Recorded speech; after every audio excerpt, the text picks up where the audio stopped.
Welcome back, children. This is session 16, day 2 of your SST class. In your previous class, you all have learnt about the two motions of the earth, namely rotation and revolution. Right, children? Today we are going to read the rest of the chapter, motions of the earth.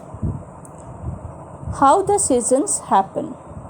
The change in seasons from summer to winter and then back from winter to summer happens because of two reasons. Number one, the tilt of the earth's axis, and number two, the orbit of the earth around the sun. The diagram given at page number 64 of your book shows the tilt of the earth's axis. It also shows that the equator divides the earth into two equal halves. These are the northern hemisphere and the southern hemisphere. Children, hemi means half and sphere means a round shape. India is in the northern hemisphere. The drawing given at page number 65 of your book shows the orbit of the earth. It shows the earth in two positions on its orbit, in June and in December. Let us see what happens when the earth is in these two positions. The northern hemisphere has summer in June. This is what happens. The northern hemisphere is tilted towards the sun and the rays of the sun fall directly on it. Right? The days are long because the sun rises early and sets late. Look at the North Pole. As the earth spins, the sun never sets at the North Pole in June. So, the North Pole and the areas around it will have continuous day and never have night in June. This is called polar day and the sun is called the midnight sun.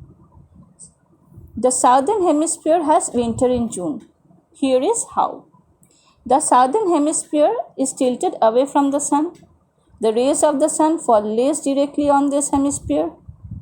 The days are short because the sun rises late and sets early. Look at the South Pole. As the earth rotates, the sun never rises here. The South Pole and its surrounding areas are always dark in June. This is called polar night. So, in June, while the northern hemisphere has summer, the southern hemisphere has winter. In December, the seasons will be the opposite of what they are in June. The northern hemisphere has winter in December. The northern hemisphere is tilted away from the sun. The sun's rays fall less directly on it.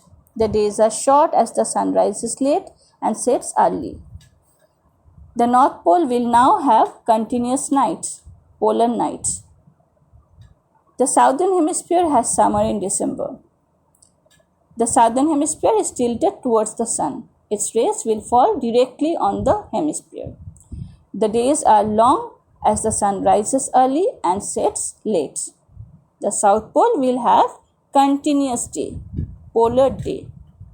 The two hemispheres have opposite seasons. When the northern hemisphere in places like India, the USA or Europe has summer, the southern hemisphere in places like Australia and South Africa has winter.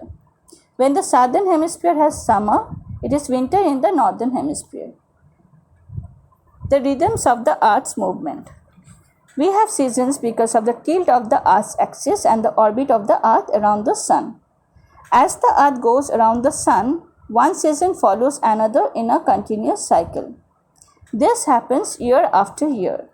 The rhythm or the regular movement of the seasons never changes because the revolution of the earth never changes. In the same way, the rhythm of the day and night remains the same because the earth always takes 24 hours for one rotation. The rhythms of the earth's movements are important for us because our lives are affected by the seasons and by the daily pattern of day and night. So this was the chapter, dear children. I would request you to go to the chapter and we'll continue with this in our next class.